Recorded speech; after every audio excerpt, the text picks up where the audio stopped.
오늘부터 요한계시록 1장부터 3장까지를 순차적으로 강해하려고 합니다.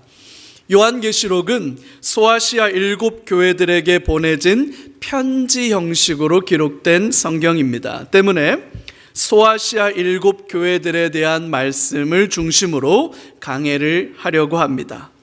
이 설교 시리즈의 주제는 건강한 교회, 행복한 성도입니다.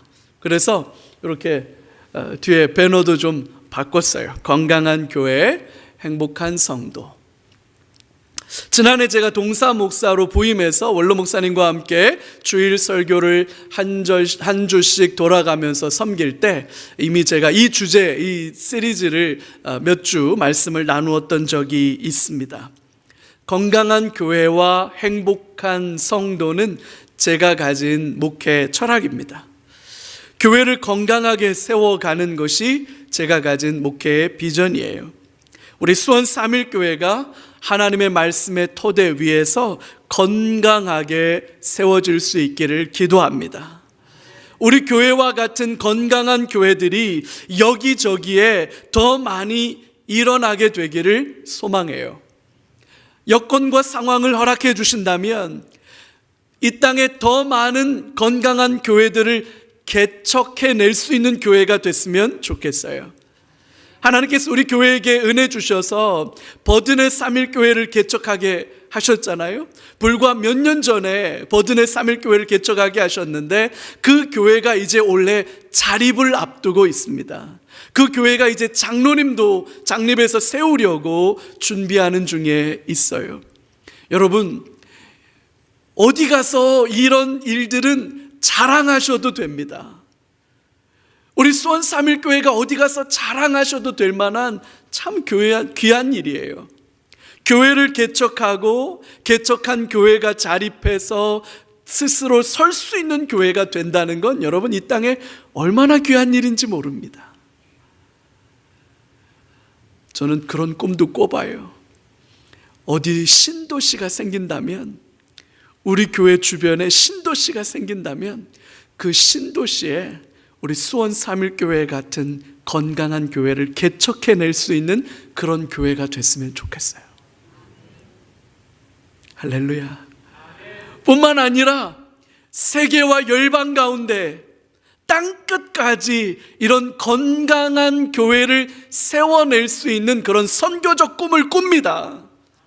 북한에도 그런 교회를 세워낼 수 있으면 좋겠어요. 할렐루야. 그래서 하나님이 빨리 통일을 주셨으면 좋겠는 거예요. 평양 3일교회 1번 성도로 김정은이 등록하면 어떨까요?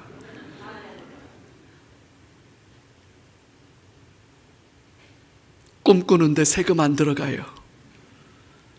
하나님 앞에 그 소원함을 가지고 건강한 교회들이 일어나고 저 아프리카 오지에 저 남미 산 꼭대기에 교회가 세워지는데 건강한 교회가 세워지고 행복한 성도들의 교회가 세워질 수 있고 그 일을 우리가 섬겨낼 수 있다면 여러분 이것보다 복된 게 어디 있어요? 그런 꿈을 여러분들과 함께 꾸고 싶습니다. 저에게 목회가 어떤 건지를 가르쳐 주신 멘토들이 여러분 계셔요.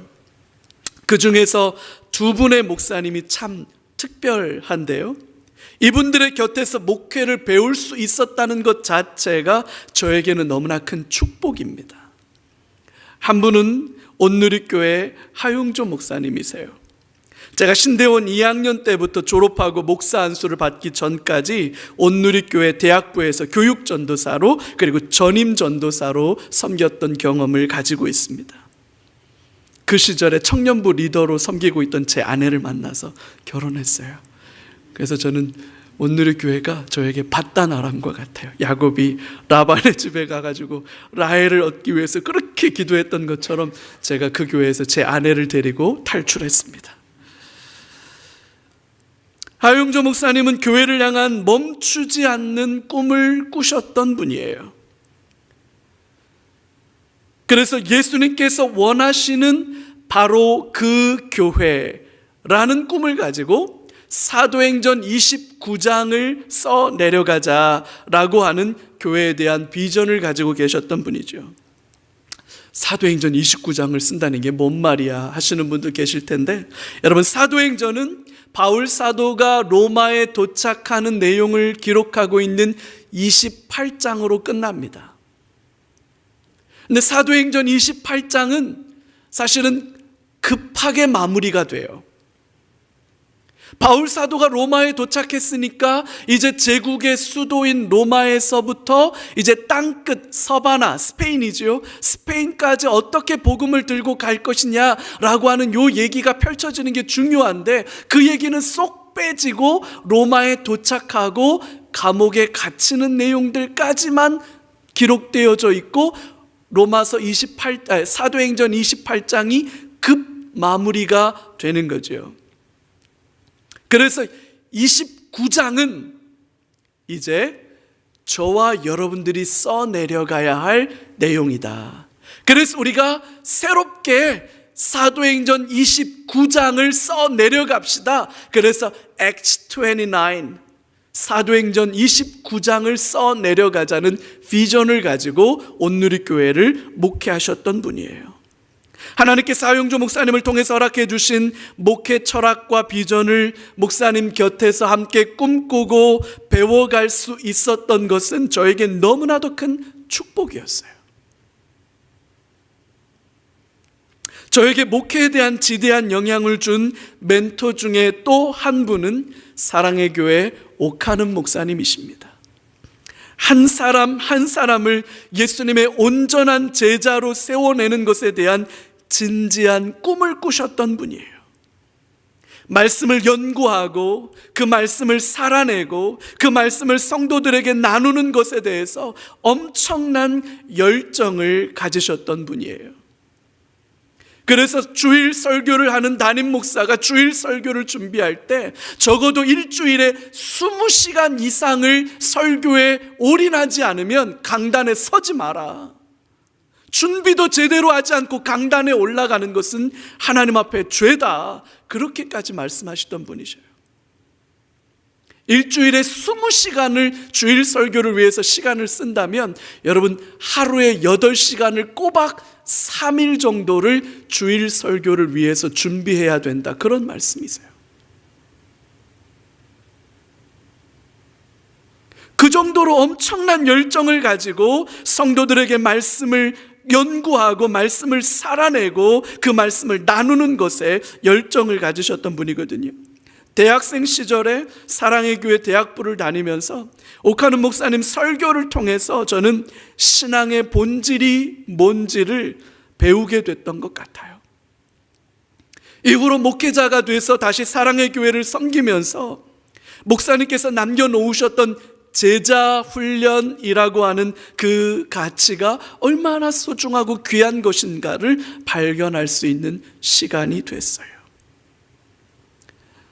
하용조 목사님이나 오카는 목사님 두 분 모두 교회를 향한 엄청난 열정과 사랑을 가진 분들이셨습니다. 뿐만 아니라 하나님을 향한 진지한 사랑과 헌신을 가진 분들이셨어요. 그래서일까요? 이 두 분 모두 당신들의 건강을 돌보는 일에는 늘 부족해서 일찍 육신의 병을 얻으셨고 너무나 일찍 이 땅을 떠났어요. 70대 초반에. 한국 교회의 영적인 거인과 같은 이 두 분 목사님 곁에서 함께 사역을 하면서 제가 배운 게 있습니다. 그것이 뭐냐면 하나님을 향한 불타는 열정과 사랑이에요. 또 하나는 교회를 향한 분명한 꿈과 비전이에요. 하나님을 향한 사랑과 열정에는 타협할 것이 1도 없었던 분들이에요. 최고의 하나님께 최선을 다해서 예배하고 그 하나님을 섬기는 일에는 어떤 것도 타협점이 되지 않았어요. 교회를 향한 꿈과 교회를 향한 섬김과 교회를 향한 헌신이 분명했던 분들입니다. 이런 목사님들의 영향으로 저는 건강한 교회에 대한 꿈을 꾸게 되었습니다. 이 시대 주님께서 원하시는 교회는 건강한 교회라고 생각해요. 교회의 건강이 구체적으로 무엇이고 어떻게 나타날 수 있을까요? 여러분, 때로 한 번씩 건강검진하지요? 그래서 혈압도 재고 혈당 수치도 재고 콜레스테롤 농도도 확인하고 근육량은 어떤지, 체지방량은 어떤지, 간 초음파도 하고, 여러분, 여러 가지 검사를 해서 왜 이런 건강검진을 합니까? 그래야 우리가 어디가 약한지, 우리가 어디가 멀쩡한지 확인을 해서 약한 부분은 잘 돌봐야 하고 강한 부분은 강한 대로 잘 유지해야 하기 때문에 건강검진하는 거죠. 여러분, 교회도 마찬가지입니다. 스캐너가 있다면 우리 교회를 한번 쫙 스캔해서 우리 교회에 동맥경화가 있는 부분이 있다면 어디인지, 우리 교회 콜레스테롤이 높아진 부분이 있다면 어디인지, 혈당 수치는 어느 정도인지를 확인해서 우리 교회가 어떻게 하면 더 건강해질 수 있을까? 우리 교회는 지금 충분히 건강한가? 이런 부분들을 점검해 갈 수 있으면 좋겠다, 그런 생각을 해봅니다. 교회가 건강해져야 하는 이유는 분명해요. 여러분, 그래야 우리 주님이 원하시는 교회가 될 수 있기 때문입니다. 여러분, 교회의 건강함은 특별한 거 아니에요. 어렵게 생각할 거 하나 없습니다. 교회의 건강함이란 건 주님이 원하시고 바라시는 대로 교회가 존재하고 섬기고 사랑하는 것이 교회의 건강함이에요. 진리의 말씀인 성경의 토대 위에 바르게 세워지는 교회가 건강한 교회입니다. 그래서 교회가 건강하면 건강한 교회 안에 있는 성도들은 행복하게 돼 있습니다. 왜냐? 하나님은 저와 여러분들에게 복 주시기를 원하시는 분이라는 사실이에요. 할렐루야. 우리 1월 2일 날 신년 감사 예배 때 이미 우리가 말씀 나누었죠. 하나님은 우리를 향해서 복 주시기를 원하시는 분이세요. 에덴 동산의 아담과 하와의 모습이 그랬습니다. 종말의 때에 완성될 새 하늘과 새 땅의 모습이 그렇습니다. 이 땅을 살아가는 성도들이 지금 여기서 누리는 삶, 천국이 바로 그런 모습이기 때문이에요. 예수 그리스도로 말미암아 구원받은 하나님의 사람들은 본질적으로 참된 기쁨과 만족을 누리는 삶, 그 참된 행복을 누리는 삶으로 초대를 받았다는 사실이지요. 여러분, 이게 바로 구원이라는 말의 의미예요. 우리의 소망이고 꿈이고 바람입니다. 건강한 교회, 그리고 행복한 성도라고 하는 말은 두 가지 꿈이 아니라 결국 하나예요. 교회가 건강해진다는 말은 성도들이 본질적으로 행복해진다는 말이고요. 성도들이 본질적으로 행복하다는 말은 교회가 건강하다는 말이에요.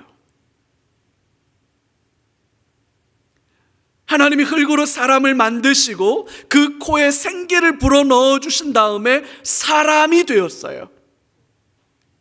그 사람을 보시고 하나님께서 보시기에 심히 좋았더라.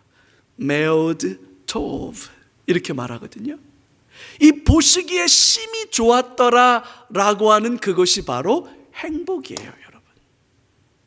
그게 바로 구원이고요, 그게 바로 우리 하나님이 원하시는 모습인 거예요. 나는 우리 수원삼일교회 성도님들 모두가 주 안에서 이 본질적 행복을 누려가시기를 주님의 이름으로 축복합니다. 우리 교회가 그 본질적 행복을 누려갈 수 있는 참된 건강한 교회로 세워지기를 간절히 기도합니다. 이제 그 꿈을 가지고 요한계시록 강해를 통해서 주님이 원하시는 바로 그 교회를 향한 꿈과 바램을 만나게 될 것입니다. 건강한 교회, 행복한 성도에 대한 비전을 갖게 될 것입니다. 이 여정 동안 성령께서 저와 여러분들을 온전한 말씀의 진리로 인도해 주실 줄로 믿습니다. 오랫동안 사람들에게 요한계시록은 낯설기도 하고 어려운 말씀으로 인식되어 왔어요. 오늘 우리가 읽은 이 요한계시록 1장 1절에서부터 3절까지의 이 본문은 요한계시록 전체의 서론에 해당되는 본문입니다. 우리 1절 말씀 같이 한번 읽어볼까요? 1절 시작. 예수 그리스도의 계시라. 반드시 속히 일어날 일들을 그 종들에게 보이시려고 그의 천사를 그 종 요한에게 보내어 알게 하신 것이라. 아멘. 예수 그리스도의 계시라, 이렇게 시작하고 있어요.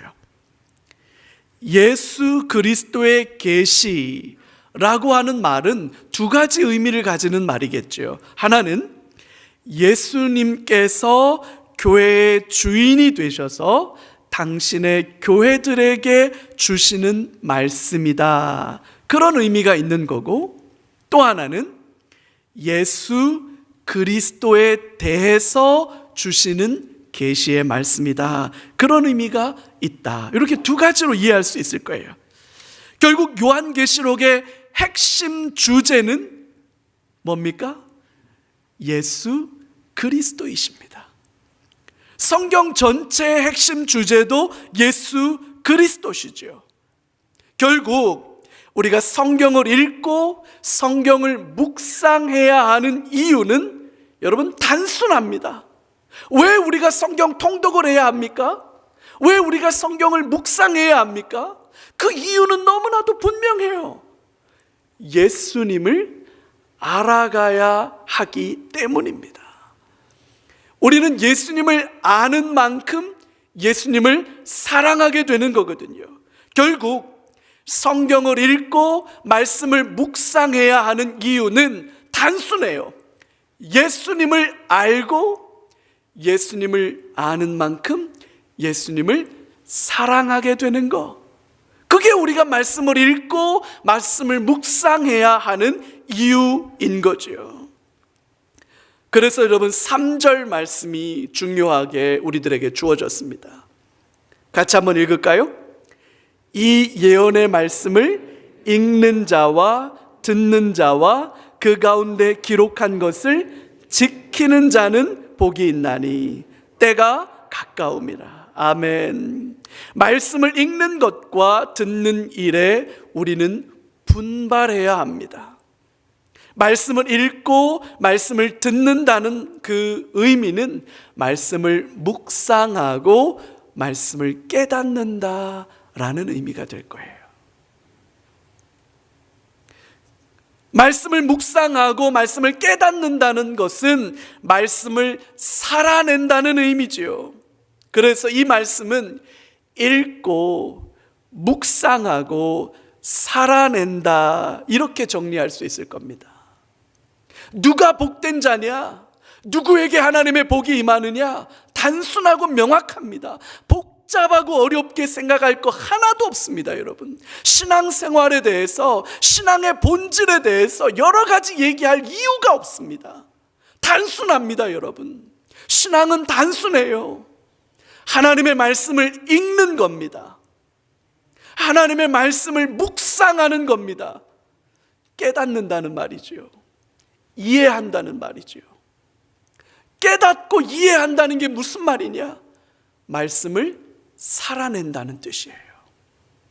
신앙은 종교 생활과 달라요. 일요일이 되면 예배당에 와서 예배를 드리고 집으로 돌아간다. 여러분, 그것으로 신앙을 다 설명할 수 없습니다.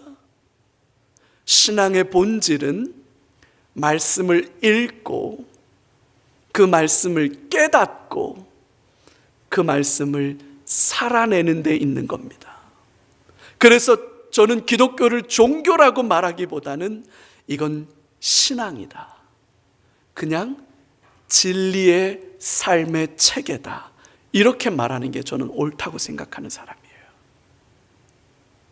그 사람에게 복이 있나니, 할렐루야.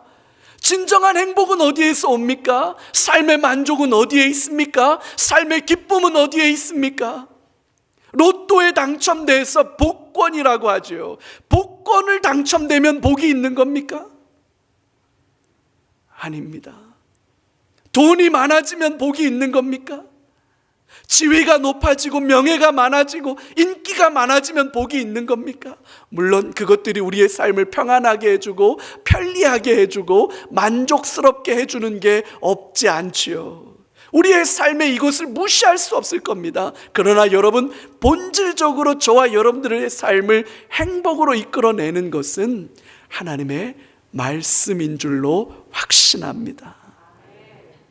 그래서 우리 교회 성도님들은, 우리 수원 3일교회는 말씀을 읽고 말씀을 묵상하고 말씀을 살아내므로 건강한 교회로 세워지기를 간절히 소망합니다.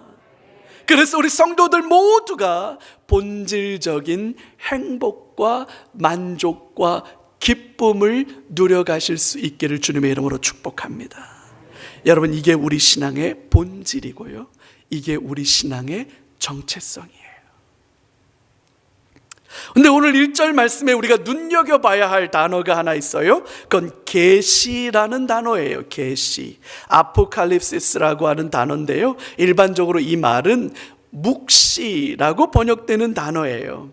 아주 독특한 특징을 가진 장르의 글을 가리키는 말인데, 이거는 상징과 비유의 언어로 되어 있어서 그 뜻을 그냥 쉽고 명확하게 읽어내는 게 조금은 어렵고 난해하기도 해요. 그래서 일반적으로 요한계시록은 설교자들에게도 난해한 성경으로 인식되고 있습니다. 그래서 목회자들 사이에 이런 말이 있어요. 요한계시록 설교하면 성도들 교회 안 온다, 그런 말을 해요. 그래서 여러분, 교회 안에서 요한계시록 설교를 들어보기가 쉽지 않을 거예요. 설교자들이 요한계시록을 가지고 설교할 때 주로 인용하는 본문은 몇 군데 안 됩니다. 그리고 요한계시록을 전체로 강해하는 일들이 좀처럼 교회 안에 쉽지 않아요. 제가 알기로는 우리 원로 목사님께서 한번 요한계시록 전체를 강해하신 적이 있다고 제가 들었는데요, 여러분, 그거는 오랜 목회적 내공과 이 성경에 대한 깊은 통찰이 있는 목회자들이 할 수 있는 일이에요. 그래서 저는 1장부터 3장까지만, 저로서는 감당할 수가 없어서 1장부터 3장까지만 강해를 하려고 하는 거예요. 성도들도 이 요한계시록을 읽으면서 잘 의미를 잡아내기가 어려워서 힘들어하는 경우가 많이 있죠. 그래서 여러분, 칼빈이라고 하는 아주 유명한 목회자가 계신데, 이 칼빈도 성경 전체를 다 주석했는데 유독 계시록에 대해서는 주석서를 쓰지 않았어요. 전문적인 훈련을 받지 않고 무턱대고 요한계시록의 말씀을 읽고 해석하려고 들다가 잘못된 길로 빠지는 경우가 종종 있어요. 그래서 우리나라에서 시작된 이단들은 대부분 요한계시록 해석에 문제를 가지고 있어요. 대표적인 이단이 신천지죠. 비유를 풀어주겠다, 뭐 비밀한 지식을 알려주겠다. 여러분, 웃기지 말라 하세요. 그렇게 계시록을 읽어가면 절대로 안 돼요. 계시록은 그런 성격이 아니라는 거죠. 자기들 입맛대로 해석하는 바람에 요한계시록 말씀은 교회들에게 골칫덩어리를 제공하는 말씀으로 잘못 오해되어 온 것이 사실이에요. 하지만 여러분, 요한계시록 말씀만큼 현실의 문제를 진지하게 다루는 성경도 없습니다. 요한계시록이 기록되던 시기는 주후 90년경, 로마의 도미티안이라고 하는 황제가 다스리던 시기인데요, 여러분, 이때가 초대교회 역사 안에서 가장 극심한 박해가 있던 시기 중에 하나입니다. 한 주 300년경까지 이때가 초대교회 박해 기간인데, 이 박해 기간을 크게 극심한 박해 기간을 세 시기로 구분해서 나누긴 하는데, 그 세 시기 중에 첫 번째 시기가 바로 이 도미티안 황제가 통치하던 네로와 이 도미티안 황제 시대에 교회에 대한 박해가 가장 심했던 시기로 그렇게 보고 있습니다. 요 비슷한 시기에 교회가 얼마나 어려움을 겪었는지가 히브리서에 기록되어 있어요. 히브리서 11장 35절에서 38절에 보면 이렇게 되어 있습니다. 여러분 같이 한번 읽어볼까요? 여자들은 자기들의 죽은 자들을 부활로 받아들이기도 하며, 또 어떤 이들은 더 좋은 부활을 얻고자 하여 심한 고문을 받되 구차히 풀려나기를 원하지 아니했다. 여러분, 어떤 여자들은 심한 고문을 받는데, 그래서 죽임에 넘겨지게 되는데 그것을 구차히 풀려나기를 원하지 않고 기꺼이 감옥에 갇히는 것을 선택했다. 그렇게 말해요. 36절 같이 읽을까요? 또 어떤 이들은 조롱과 채찍질 뿐 아니라 결박과 옥에 갇히는 시련도 받았다. 여러분, 이게 지금 얼마나 심각한 상황인지 감을 잡으셔야 돼요. 37절, 돌로 치는 것과 톱으로 켜는 것과 시험과 칼로 죽임을 당하고 양과 염소의 가죽을 입고 유리하여 궁핍과 환난과 학대를 받았다. 여러분, 돌로 치는 거, 톱으로 켜는 거, 이거는 말로 하기도 끔찍해요. 말만 해도 소름이 돋을 정도로. 사람을 어떻게 톱으로 켜요? 시험과 칼로 죽임을 당하고 양과 염소의 가죽을 입고 유리하고 궁핍과 환난과 학대를 받았다. 이게 지금 요한계시록이 기록되던 그 AD 90년경 도미티안 황제가 통치하던 시절의 교회의 박해 상황을 묘사하고 있는 말이에요. 38절 읽을까요? 이런 사람은 세상이 감당하지 못하느니라. 그들이 광야와 산과 동굴과 토굴에 유리하였느니라. 요 가로친 본문, 38절에 요 가로친 본문, 이런 사람은 세상이 감당하지 못하느니라. 왜 이 본문은 가로쳐져 있느냐? 여러분, 이게 왜 그러냐면 다른 신약 성경 사본에는 이 말씀이 없는 사본이 있고 어떤 사본에는 나오는 거예요. 근데 나오는 사본이 더 권위가 있고 많으면 이렇게 괄호로 쳐놓습니다. 어떤 사본에는 이 말씀이 없지만 대부분의 사본에 이 말씀이 있기 때문에 이 말씀이 하나님의 말씀인 것으로 보는 게 옳다, 이렇게 해서 괄호로 쳐놓은데, 학자들은 이 본문을 뭐라고 말하냐면, 그 앞에 본문에 신약교회 성도들이, 초대교회 성도들이 얼마나 극심한 박해와 고통을 당했는지를 쭉 설명할 때 그 성경을 필사하던 사람들이 성도들이 당하는 고통과 아픔을 필사하다가 그만 가슴이 뜨거워져서 톱으로 켜고 돌에 맞고 양과 염소의 가죽을 뒤집어 쓰고 방황하고 핍박받고 박해받는 이런 상황 속에서도 믿음을 지켜가는 이 사람들은, 그 사람들의 이야기를 쓰다가 성경을 필사하는 서기관들이 그냥 그 감격에 못 이겨서 이런 사람은 세상이 감당할 수 없는 거다. 도미티안이라고 하는 황제, 이 도미티안이란 말이 무슨 뜻이냐면 여러분, 도미너스라고 하는 뜻이에요. 라틴어의 주님이란 뜻이에요. 도미너스. 황제가 스스로를 도미너스, 주님이라고 불렀어요. 그래서 이 도미티안이란 황제는 얼마나 정신 나간 황제냐면 자기가 하나님이라고 생각했어요. 자기가 신이라고 생각했어요. 그래서 이제부터는 제국의, 로마 제국의 안에 있는 어떤 사람도 어떤 신을 향해서 도미노스라고 말하지 마라. 도미노스는 오직 나다. 그래서 나에게만 도미노스라고 말하고 다른 신들, 너희들이 섬기는 신들에게는 도미노스라고 말하지 마라. 그래서 자기가 도미티안이 된 거예요. 초대교회 성도들에게는 감당할 수 없는 부탁이고 명령이죠. 그래서 초대교회 성도들은 그 그 말에 동의하지 않고 그 말을 따르지 않았어요. 그러다 보니까 황제의 명령에 의해서 교회가 핍박을 받는 일들이 생긴 겁니다. 터키에 가면 이 초대교회 유적이 남아있는 터키 가파도기아라고 하는 곳을 제가 다녀왔는데, 그 가파도기아에 가면 여러분 깎아지른 절벽, 그 천길 낭떠러지와 같은 그 깎아지른 절벽에, 그 절벽 중간쯤에 굴이 있어요. 그 바위를 파서 만든 굴, 이거 누가 판 거냐면 초대교회 성도들이 판 거예요. 그 깎아지른 절벽의 바위를 뚫고 그 안에 들어가야만 겨우 몸을 숨길 수 있었던 초대교회 성도들의 안타까움이죠.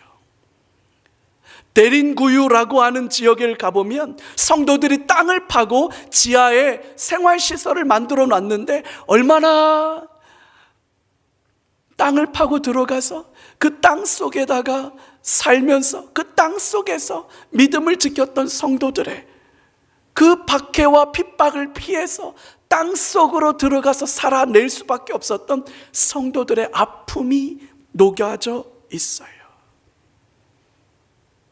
요한계시록은 그런 성도들의 박해와 핍박을 전제하고 그런 상황에서 기록된 성경이라는 건데, 예수 그리스도의 계시라, 이게 무슨 말이냐면 여러분, 성도들의 그 아픔과 그 핍박과 그 고통을 우리 예수님도 보고 계신다는 거예요.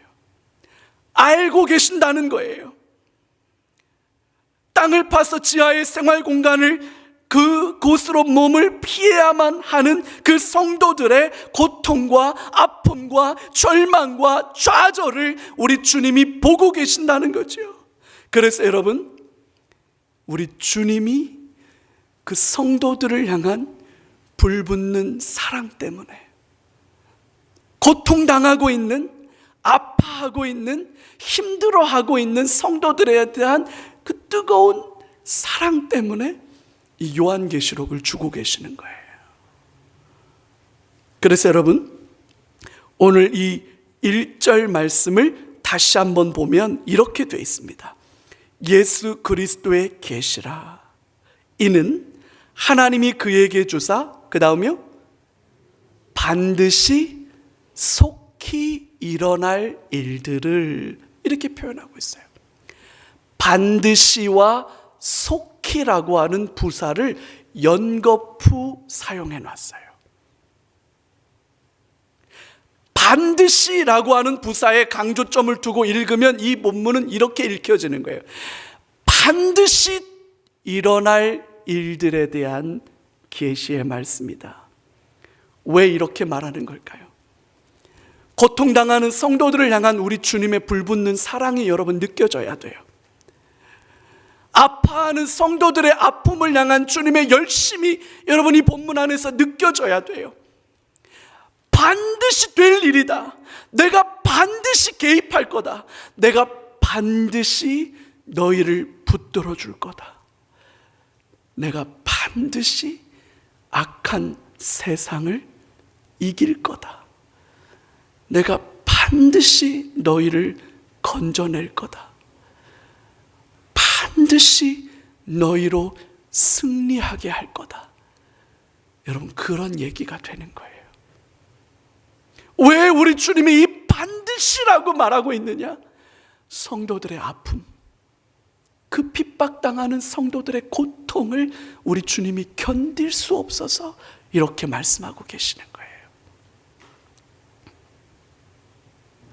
속히라고 하는 이 부사에 강조점을 두고 읽으면 이렇게 빨리, 내가 빨리 이루어질 일들에 대해서 너희들에게 약속하는 거야 라고 예수님의 긴박함, 시급성이 느껴지는 말씀이죠. 예수님이 지금 왜 이렇게 서두르시는 걸까요? 속히라고 하는 이 말을 왜 강조하고 있는 걸까요? 예수님이 혹시 한국 사람이실까? 빨리빨리. 그래서 최근에 아파트까지 무너지는 바람에 빨리빨리 하려고 하다가 그랬다는 거 아니겠어요? 제가 잘은 모르겠지만 하여튼 예수님이 지금 왜 이렇게 서두르고 계시느냐? 예수님이 서두르고 이유는 이 한 가지예요.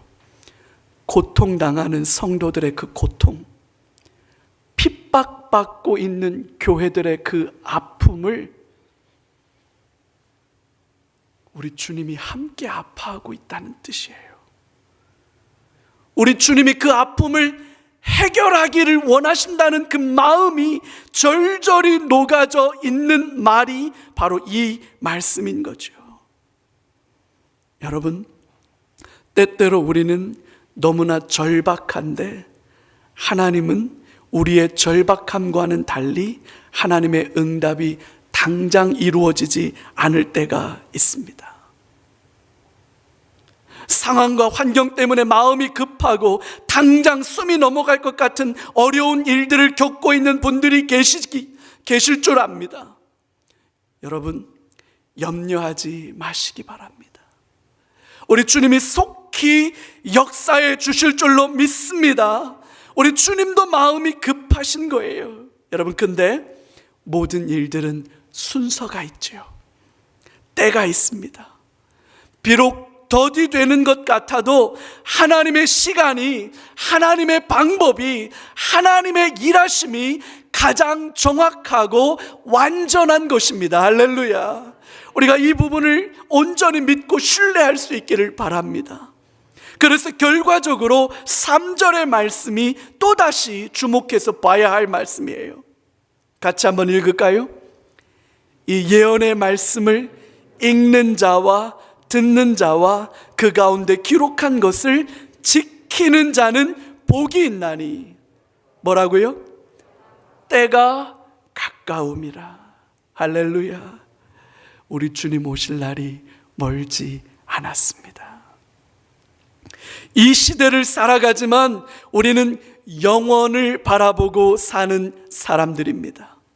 세상 속에 살아가지만 우리는 천국을 살아가는 사람들입니다.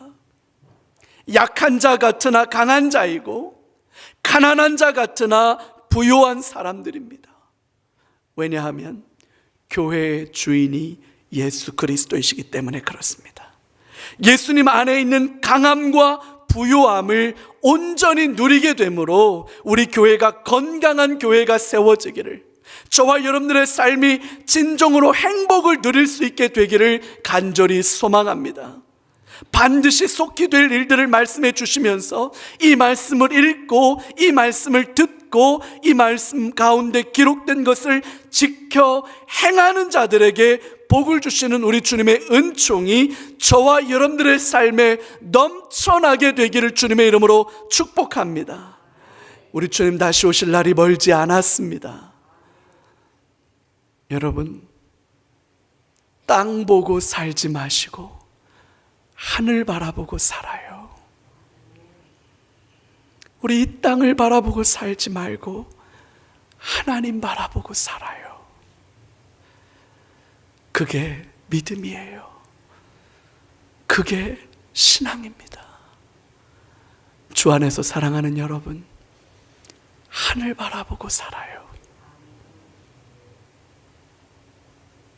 그런 은혜와 복이 저와 여러분들의 삶에 임하기를 주님의 이름으로 축복합니다.